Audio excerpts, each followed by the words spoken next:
Okey, baik, terima kasih Syafizan yang berada di Bukit Jalil. Seperti yang dimaklumkan di Kelantan juga tidak kurangnya apabila terus mencatatkan trend penurunan setakat pukul 5.30 kalau saya boleh kemaskini, di mana ketika setakat pukul 5.30 petang tadi sejumlah 15,822 mangsa sedang berlindung di 41 pusat perlindungan sementara yang mereka juga datang daripada 5,318 keluarga. Dan pada pagi tadi saya berkesempatan untuk berkunjung ke PPS yang mempunyai mangsa banjir yang paling ramai, iaitu di daerah rantau di Pasir Mas, iaitu di Sekolah Kebangsaan Rantau Panjang 2 yang menempatkan kira-kira 2,056 penduduk ataupun mangsa banjir. Jadi saya bertanya kepada mangsa saya sempat berkunjung, saya bertanya mengapakah adakah kawasan di kampung mereka, terutamanya di Pekan Kedai Lama, di kampung yang berhampir dan sebagainya, adakah masih belum turun kerana mereka masih berada di situ. Dan ada yang mengatakan mereka, kebanyakan daripada mereka mangsa-mangsa banjir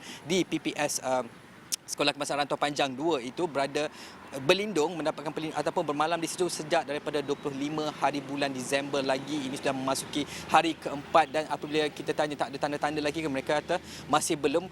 Cuma kadang-kadang mereka akan kembali melihat keadaan rumah mereka, walaupun kebanyakannya sudah datang, cuma tinggal nak tengok rumah saja, dah tak ada banyak barang yang tidak dapat diselamatkan, tetapi mereka masih terus melihat keadaan rumah, cuba membersihkan apa yang patut. Saya juga sempat melihat juga keadaan kerana di belakang Sekolah Kebangsaan Rantau Panjang 2 itulah terletaknya Sungai Golok. Jadi saya juga sempat meredah sedikitlah, yang mana visual itu akan saya kongsikan mungkin untuk 745 malam ini. Saya melihat bagaimana ketika beberapa hari lepas paras Sungai Golok telah mencatat paras berbahaya yang tertinggi, iaitu lebih kurang 11 meter ke atas. Dan sebentar tadi saya melihat kembali, dia sudah turun kepada 9 meter, 9.2 meter macam tu. Tetapi saya bertanyakan kepada salah seorang penduduk yang membawa saya untuk melihat di tebing Sungai Golok itu, kalau kebiasaannya berapakah nilai bacaan di situ kalau hari-hari yang normal. Beliau mengatakan bahawa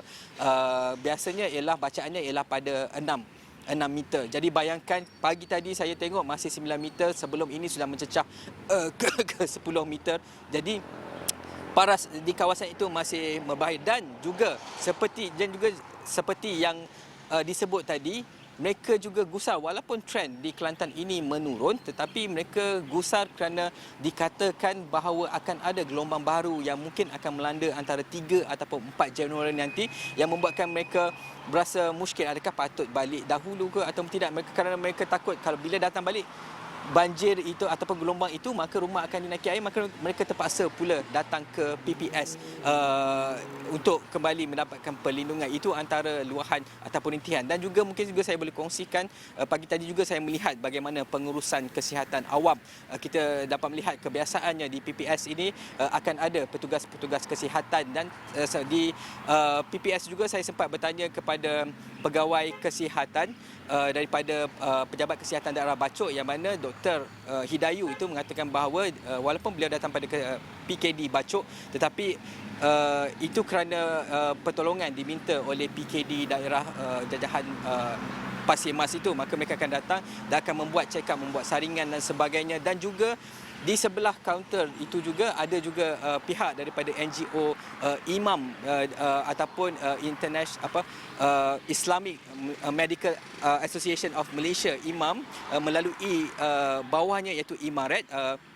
Dan Dr. Syafiqah mengatakan bahawa NGO ini akan masuk juga untuk melihat sekiranya selain daripada menyalurkan bantuan berupa kit kebersihan dan sebagainya, mereka juga akan membantu untuk membuat saringan sebagainya untuk memastikan tahap kesejahteraan, tahap kesihatan mangsa-mangsa yang berlindung di PPS itu juga kekal terjamin. Dan sekiranya jika ada kes COVID atau sebagainya, mereka akan merujuk kepada Ibu Pejabat Bahagian Bencana untuk melihat bagaimanakah untuk menguruskan mangsa-mangsa COVID ini. Dan juga keluarga itu saya kira adalah SOP yang biasa dilakukan mana-mana PPS juga, saya kira mengamalkan SOP yang biasa.